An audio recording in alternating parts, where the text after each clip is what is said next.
दोस्तों नमस्कार। आज है मंगलवार 22 अक्टूबर सन 2024, कार्तिक कृष्ण पक्ष षष्ठी संवत 2081।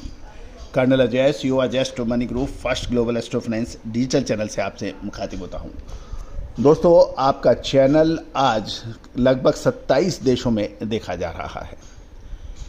Argentina, Brazil, United State of America, Australia, Malaysia, Indonesia, Singapore, इन सभी पर आपके चैनल के लगातार सब्सक्राइबर बढ़ रहे हैं। दोस्तों, खबर निकल के आ रही है कि रिंगिट की कमजोरी का असर और चाइनीज बाज़ारों में मजबूती का असर मलेशियन क्रूड पाम ऑयल के वायदे पर पड़ रहा है और ये तेज़ी दिखा रहा है। जानिए पूरी रिपोर्ट विस्तार से। दोस्तों, खाद्य तेलों में तेजी या मंदी के अक्सर असर डलियन के बाज़ारों में बढ़त या कमज़ोर का पड़ता है। खबर निकल के आ रही है कि रिंगिट के कमजोरी के कारण मंगलवार यानी आज के शुरुआती कारोबार में मलेशियन कच्चे पाम तेल यानी जिसे सीपीओ कहते हैं, इसकी वायदे में तेज़ी दर्ज हो रही है। बरसा मलेशिया डेरिवेटिव एक्सचेंज पर वर्षा में जनवरी डिलीवरी के लिए बेंचमार्क पाम तेल का कॉन्ट्रैक्ट 40 रिंगिट या 0.93% बढ़कर 4,339 रिंगिट प्रति मैट्रिक टन हो गया है। दूसरी ओर चाइना में डलियन का सबसे एक्टिव सोया तेल कॉन्ट्रैक्ट 0.95% चढ़ने के समाचार हैं, जबकि पाम तेल 1.68% बढ़ गया है और इसका असर मलेशियन बाज़ारों पर भी पड़ा है।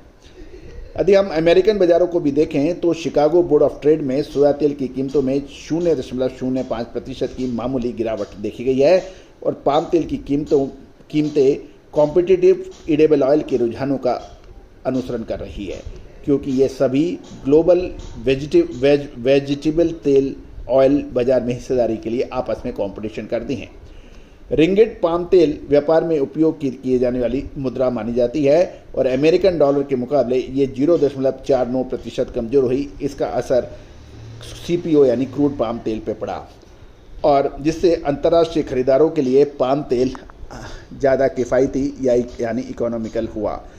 यदि रिंगिट अमेरिकन डॉलर के बरखिलाफ बढ़ता है तो इससे फ़र्क पड़ता है और अमेरिकन डॉलर के खिलाफ यदि रिंगिट कमज़ोर होता है तो ये एक मुफीद या शानदार स्थिति होती है पाम तेल के खरीदारों के लिए।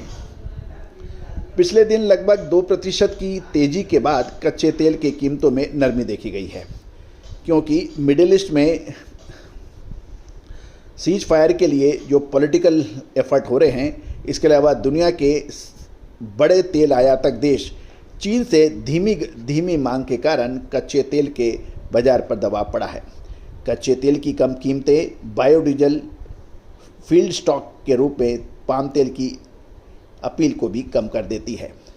गौरतलब है कि कच्चे तेल में तेज़ी का असर पाम तेल पर भी पड़ता है, क्योंकि बायोडीजल में यानी डीजल में उसकी मिक्सिंग का भी होती है।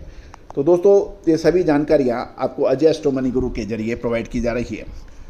दोस्तों, हमने आपको खाद्य तेलों में, चाहे वो सोया हो, सरसों हो, पाम तेल हो, सूरजमुखी तेल हो या फिर कैस्टर, मूंगफली, इन सभी पर अपडेट और विश्लेषण देने का प्रयास किया है, जो काफ़ी हद तक सही साबित हुए हैं। देश के कोने कोने से आज देश में सबसे ज़्यादा सब्सक्राइबर वाला आपका चैनल है। दोस्तों, 9 अक्टूबर की आज 22 तारीख है। 8 दिन बचे सिर्फ अक्टूबर में हैं और उसके बाद नवंबर।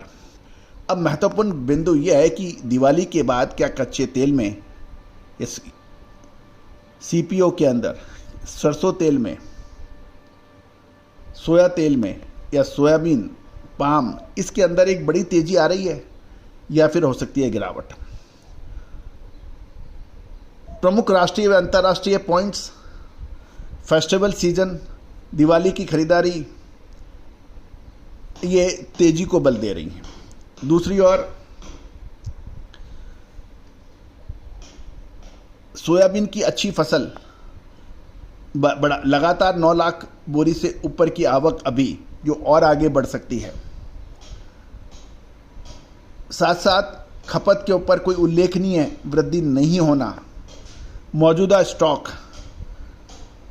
खाद्य तेलों का बंदरगाहों पर स्टॉक, ये सब इसकी गिरावट की ओर असर दिखा रही है। अब निर्णय विश्लेषण अनुसंधान ये बताता है कि प्रॉस एंड कॉन देखने के बाद, सारे बिंदुओं पे गौर करने के बाद अब क्या हो सकता है। तो दोस्तों, विशेष रिसर्च के लिए आप संपर्क कर सकते हैं। भारतीय अनुसंधान पद्धति हमेशा से ही दूसरों से आगे रही है। आप भी संपर्क कर सकते हैं, नंबर स्क्रीन पे दिए हुए हैं। All the very best, good luck, happy trading.